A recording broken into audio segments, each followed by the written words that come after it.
Next lesson number 15, e-commerce. E-commerce அப்படின்ற லெசனை பற்றி இப்போ பார்க்க போகிறோம். நீ தான் சொல்லணும், நீ தான் காமர்ஸ் ஸ்டூடெண்ட்ஸ். இ-காமர்ஸ் அப்படின்னா என்ன சொல்லு.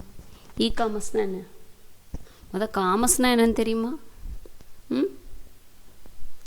Okay, let's see what is e-commerce. How e-commerce is different from e-business. Traditional e-commerce என்ன, இப்போ traditional commerce என்ன, e-commerce என்ன. ஸோ இதெல்லாம் பற்றி இந்த லெசனில் பார்க்க போகிறோம். சரியா? ஸோ எப்படி காமர்ஸில் இன்டர்நெட், பிஸ்னஸில் எப்படி இன்டர்நெட் யூஸ் ஆகிருக்கு, சரியா? எப்படி அதோட அட்வான்டேஜ் என்ன, டிஸ்அட்வான்டேஜ் என்ன. ஸோ ட்ரெடிஷ்னலாக இருக்கக்கூடிய காமர்ஸ்க்கும் வணிகத்துக்கும் இப்போ இன்டர்நெட்டில் நடக்கக்கூடிய வணிகத்துக்கும் என்ன டிஃப்ரென்ஸ். ஸோ என்ன மாதிரிலாம் நமக்கு வருவாய் வருது, ரெவன்யூ மாடல்ஸ், இதெல்லாம் பற்றி பார்க்க போகிறோம். Okay, first one, introduction to e-commerce. Okay, அதாவது the wise possess all. Anyone who is quick to identify the adopts innovation should be successful. யார் மாற்றங்களை ஏற்கிறதுக்கு தயாராக இருக்காங்களோ அவங்களுக்கு தான் எல்லாமே சக்ஸஸ்ஃபுல் ஆகணும். இது பர்ஃபெக்டாக யாருக்கு பொருந்தும் அப்படின்னா ஒரு ட்ரேட் பண்ணுறவனுக்கு பொருந்தும். சரியா? So commerce always profits from innovations.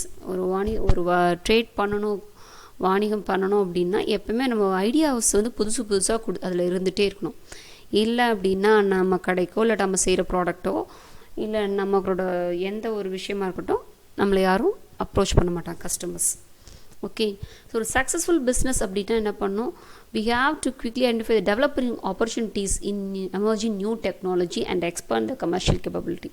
இப்போ வளர்ந்து வரக்கூடிய டெக்னாலஜியில் புது டெக்னாலஜி யூஸ் பண்ணி எப்படிலாம் நம்ம பிஸ்னஸை சக்ஸஸ்ஃபுல்லாக ஆக்கலாம், என்ன மாதிரிலாம் வாய்ப்புகள் அதில் இருக்குது, ஸோ எப்படி டெவலப் பண்ணலாம், இதெல்லாம் யோசிக்கணும். சக்ஸஸ்ஃபுல்லாக பிஸ்னஸ் ரன் பண்ணணும் அப்படின்னா we have to adapt the new technologies. Okay, அதை தான் சொல்கிறாங்க. The customer goes to the market and checking out a variety of products, choosing required stuff, purchasing them and buying the specific amount is traditional commerce. So what is traditional commerce? முன்னெல்லாம் எப்படி நம்ம பொருள் வாங்கிட்டு இருந்தோம், இப்போ அப்படி தான் வாங்குகிறோம். நம்ம தாத்தா பாட்டி காலத்துல எல்லாம் யோசித்து பாரு, அல்ல உங்கள் அப்பா அம்மா காலத்தில் அவங்க சின்ன குழந்தையாக இருக்கும்போது எப்படிலாம் இருந்ததுன்னா நிறைய ப்ராடக்ட்ஸ் என்ன பண்ணுறோம், எந்த ஒரு ப்ராடக்டாக இருந்தாலும் என்ன பண்ணுறோம், மார்க்கெட்டுக்கு போகணும், அப்புறம் போய் பார்க்குறோம், அதோட குவாலிட்டியை செக் பண்ணுவோம், அது எவ்வளோ நாள் வரும், எப்படி யூஸ் பண்ணலாம். ஸோ அதுக்கப்புறம் தான் என்ன பண்ணுவோம், பர்ச்சேஸ் பண்ணுவோம். அப்புறம் ஒரு அமௌண்ட்டை பார்கெயின் பண்ணுற இடத்துல பார்கெயின் பண்ணி வாங்கிட்டு வருவாங்க. ஸோ இந்த மாதிரி தான் ட்ரெடிஷ்னல் காமர்ஸ் அப்படின்றது இருந்தது. சரியா? யார் customer will go to the market and checking the product and choosing the required stuff and then purchase and after that they will pay the amount. This is traditional commerce. However, recent என்ன பண்ணுறோம் அப்படின்னா buying or selling of goods and services with technology innovation. இப்போ என்ன பண்ணுறோம், எல்லாமே ஆன்லைனில் அவைலபிளாக இருக்குது. ஸோ இன்டர்நெட் இருந்தால் போதும், என்ன பண்ணிக்கலாம், ஒரு ஃபோனும் ஒரு இன்டர்நெட், இல்லை ஒரு லேப்டாப் ஒரு இன்டர்நெட் கனெக்ஷன் இருந்தால் போதும். So I can able to buy whatever I want through online. எனக்கு டெக்னாலஜி அந்தளவுக்கு டெவலப் ஆகிருக்கு. ஓகே, ஸோ இந்த மாதிரி போச்சு அப்படின்னா in future so commercial activity, அதாவது buying and selling goods between the merchant and consumer will be bygone. அதாவது இன்னும் இப்படியே போயிட்டு இருந்ததுன்னா அந்த டைரக்ட் கனெக்ஷன் அப்படின்றது மர்ச்சண்ட்டுக்கும் கன்சியூமருக்குள்ள டைரக்ட் கனெக்ஷன்ன்றது எல்லாமே போகும். ஏன்னா எல்லாமே இன்டர்நெட் மயம் ஆயிடுச்சு, எல்லாமே டெக்னாலஜி ஆகிடுச்சு. ஸோ அதெல்லாம் சீக்கிரமாக இதாயிரும் அப்படின்றாங்க. Okay, so most of the things இந்த இன்டர்நெட்டையும் டெக்னாலஜியும் சேர்ந்து காமர்ஸ் அப்படின்றத ரொம்ப கம்ப்ளீட்டாக சேஞ்ச் பண்ணிடுச்சு அப்படின்றாங்க. Okay, the next one, in 1996 IBM coined the term e-business. e-business அப்படின்ற டேர்ம் யார் இது பண்ணால், முத ஐபிஎம் கம்பெனி தான் கொண்டு வந்தாங்க. இ-பிஸ்னஸ் அப்படின்ற டேர்மை இன்ட்ரடியூஸ் பண்ணாங்க. எப்போ? 1996. ஓகே, ஸோ இ-பிஸ்னஸ் அப்படின்றது என்ன, காமர்ஸை விட டிஃப்ரெண்ட்டாக இருக்குது அப்படின்றாங்க. It is different, business is different from commerce அப்படின்றாங்க. So how it is different, பிஸ்னஸ்னால் என்ன, காமர்ஸ்னால் என்ன, ரெண்டும் ஒன்றா? Let's see. Okay, so e commerce அப்படின்றது என்ன, it is a subset of e business. இ-பிஸ்னஸில் ஒரு பார்ட்டு தான் இ-காமர்ஸ் அப்படின்னு சொல்கிறாங்க. ஓகே, ஸோ இ-காமர்ஸ் அப்படின்னா என்ன, commercial transaction happens through internet. நம்ம பொருளை வாங்குறது விற்கிறது அந்தது மட்டும் ஆன்லைனில் நடந்தது அப்படின்னா அது இ-காமர்ஸ். ஓகே, இ-பிஸ்னஸ்னால் என்ன அப்படின்னா every activity in an enterprise or organization completely depend on the internet for intra-company activities and inter-company activities. கம்பெனிக்குள்ளே நடக்கக்கூடிய ஆக்டிவிட்டீஸ்க்கும் கம்பெனியை விட்டு வெளியில் நடக்கக்கூடிய ஆக்டிவிட்டீஸ்க்கும் எல்லாத்துக்குமே ஒரு கம்பெனி இன்டர்நெட்டை டிபெண்ட் பண்ணி இருந்தது அப்படின்னா அதுக்கு பேர் பிஸ்னஸ். ரா மெட்டீரியல் ஆகட்டும், இல்லை மார்க்கெட்டிங், ஒரு ப்ராடக்டை மார்க்கெட்டிங் பண்ணுறதா இருக்கட்டும், போய் விற்கிறது, சரியா, ஃபினான்ஸ் பண்ணுறதாகட்டும், பொருள் வாங்குறது விற்கிறது, அதுக்குரிய அமௌண்ட்டை டெபாசிட் பண்ணுறது, ஸோ இது மாதிரி மேனுஃபேக்சர் பண்ணுறதா இருக்கட்டும், இல்லை சேல்ஸ் பண்ணுறோம், ஸோ அண்ட் நெகோசியேஷன்ஸ், இதை தவிர நிறைய எந்த ஒரு விஷயமா இருக்கட்டும், if the company activities entirely depend on the internet, it is said to be e-business. okay, so அங்கே வந்து என்ன அப்படின்னா வாங்குறது விற்கிறது மட்டும்தான். பொருளை மேனுஃபேக்சர் பண்ணுறதோ, ரா மெட்டீரியல் வாங்குறதோ, ஃபினான்ஸு பேமெண்ட் கொடுக்குறதோ, இதெல்லாம் வந்து அதில் இன்வால்வ் ஆகுமா அப்படின்னா it is a question mark. Okay, whereas business அப்படின்றது entirely depend only on the internet. So e commerce is limited with monetary transaction using internet. எனக்கு என்ன பண்ணுறோம், இ-காமர்ஸில் இன்டர்நெட்டை யூஸ் பண்ணி ஜஸ்ட் ஐ ஆம் monitoring the transactions with limited transactions. Okay, ஏதாவது குறிப்பிட்ட விஷயங்கள் மட்டும் தான் நான் பண்ணுறாங்க என்டையராக என்ன. whereas e-business அப்படின்றதுன்னா it is entirely grounded on technologies. எல்லாமே டெக்னாலஜி தான் டிபெண்ட் பண்ணியிருக்கு. அதாவது network infrastructure. Okay, for example ஒரு கம்பெனி ரன் பண்ணுறேன் அப்படின்னா கண்டிப்பாக எனக்கு வந்து என்ன அப்படின்னா நான் இன்டர்நெட்டில் தான் எல்லாமே பண்ணுறேன்னா எனக்கு ஒரு 10, 20, 30 சிஸ்டம் போட்டு ரன் பண்ணுறேன் அப்படின்னா நான் பண்ண ப்ராடக்ட் என்னவாக இருக்கட்டும், ஆனால் நான் சேல்ஸ் பண்ணுறது, பர்ச்சேஸ் பண்ணுறது, ரா மெட்டீரியல்ஸ் வாங்குறது எல்லாமே இன்டர்நெட்டில் தான் பண்ண போகிறேன். அப்போ கண்டிப்பாக ஒரு 30-40 சிஸ்டமாவது வேணும். அப்போ அங்கே ஒரு லேண்ட் கனெக்ஷன் வேணும், இல்லை வெளியில் டிரான்சாக்ஷன் பண்ணுறேன் அப்படின்னா வேன் கனெக்ஷன் வேணும்.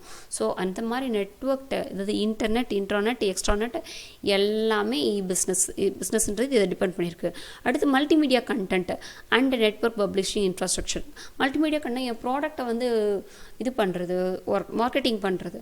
இப்போ பார்த்தீங்கன்னா நிறைய இடங்கள்ல அது பேம்ப்ளெட்ஸ்லாம் போட்டுட்டு ஒரு சின்ன ஷெட்டு கொடை மாதிரி வச்சுட்டு நான் ஒரு சிம் கார்டுக்காக இருக்கட்டும், இல்லை காருக்காக இருக்கட்டும், பைக்காக உட்காந்துருக்காங்கல்ல, அதே மாதிரி என்ன பண்ணுறாங்கன்றோன்னா மல்டிமீடியா யூஸ் பண்ணி என்னென்னா பெரிய பெரிய பேனர்ஸ் டிஸ்பிளே பண்ணுறது, ஆடெல்லாம் கொடுக்குறது. இந்த மாதிரி புதுசாக ப்ராடக்ட் லான்ச் பண்ணுறோம், அக்வா கார்டு, இல்லை புது ஒரு ஷாப்பிங் மால் லான்ச் பண்ணுறோம், இல்லை புதுசாக ஒரு துணி கடை ஓப்பன் பண்ணுறோம். இந்த மாதிரி எந்த ஒரு ப்ராடக்டாக இருக்குன்றது அதுக்கு என்ன பண்ணுறோம், மல்டிமீடியா கண்டென்ட் யூஸ் பண்ணிக்கிறேன். Okay, so online facility. அப்போ மல்டிமீடியா என்ன பண்ண என் கம்பெனி ஒரு மல்டிமீடியா டெவலப் பண்ண ஒரு சாஃப்ட்வேர் நான் அப்ரோச் பண்ண வேண்டியதாக இருக்குது. அது HTML-ஓ இல்லாட்ட வேறு என்ன ஸ்கிரிப்டிங் லாங்குவேஜோ ஏதோ யூஸ் பண்ண வேண்டியதாக இருக்குது. ஓகே, ஸோ ஆன்லைன் மார்க்கெட்டிங்காக என்ன பண்ணணும், I have to depend on the network technologies. அதுக்கப்புறம் messaging and information distributions. So messaging அப்படின்னா புதுசாக அதை என் ப்ராடக்டை பற்றி ஒரு ஆஃபர்ஸ் கொடுக்குறேன், இல்லை அப்படின்னா என்னோட கம்பெனி பற்றி இன்ஃப்ராஸ்ட்ரக்சர்ஸ் பற்றி கொடுக்குறேன்.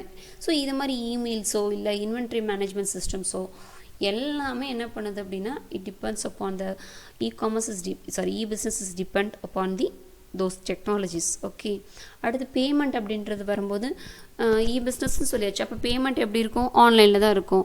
ஸோ அந்த பேமெண்ட் கேட்வேக்கு என்னென்ன நான் வாங்கி இன்ஸ்டால் பண்ணணும், அப்படி தான் நிறைய பே பண்ணுறதுக்கு பே ஆப்லாம் நிறைய இருக்குது. அந்த அப்ளிகேஷன்ஸை நான் என்ன பண்ணணும், யூஸ் பண்ணிக்கணும். அது வந்து கேட்வேயாக இருக்கும், நமக்கும் கஸ்டமருக்கும். நான் பிஸ்னஸ் ரன் பண்ணுறேன்னா இப்போ நிறைய இடங்களில் இப்போ சொல்கிறாங்களே பே ஏடிஎம் யூஸ் பண்ணி பே பண்ணிக்கோங்க, பே ஆப் நிறையா இருக்குது. ஸோ அந்த அப்ளிகேஷன்ஸ் இருந்தால் என்ன பண்ணிக்கலாம், we can able to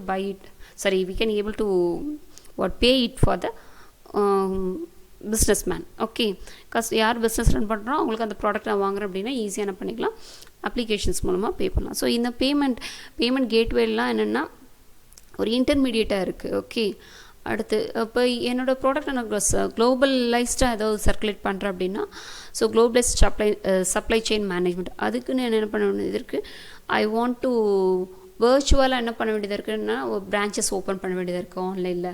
so இந்த ஏரியாவில் என்ன பண்ணுவாங்க, ஒரு ப்ராடக்ட் எங்கேயோ தயாரிக்கிறதா இருக்கும், ஆனால் அது வந்து என்ன வேறு ஒரு இடத்துல கண்ட்ரியில் வந்து டீலர்ஸ் போட்டு அவங்கள மெயின்டைன் பண்ணி ஆன்லைன் என்ட்ரிலாம் மெயின்டைன் பண்ணுற மாதிரி இருக்கும்.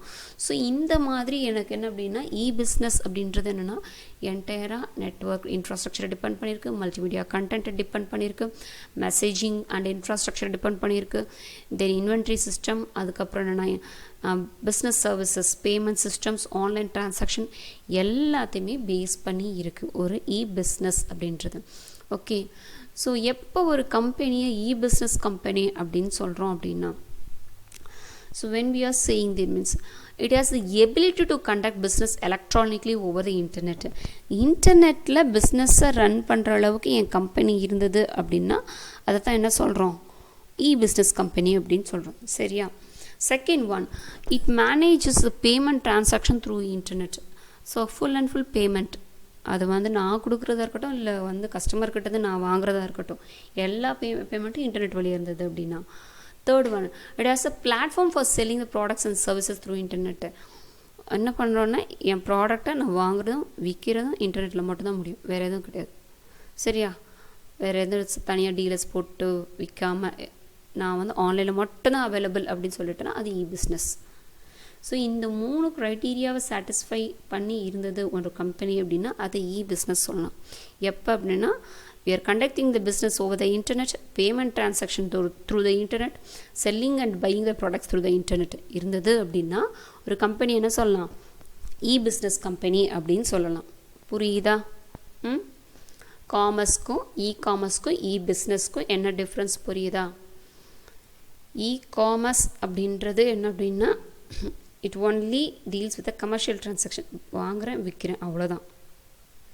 பிஸ்னஸ்னால் என்னோட என்டையர் ஆக்டிவிட்டியும் இன்டர்நெட்டை தான் டிபெண்ட் பண்ணியிருக்கு. இன்டர்நெட் இல்லாமல் அங்கே ஒன்றுமே கிடையாது. Okay, are you clear? Shall we pass to the next reading?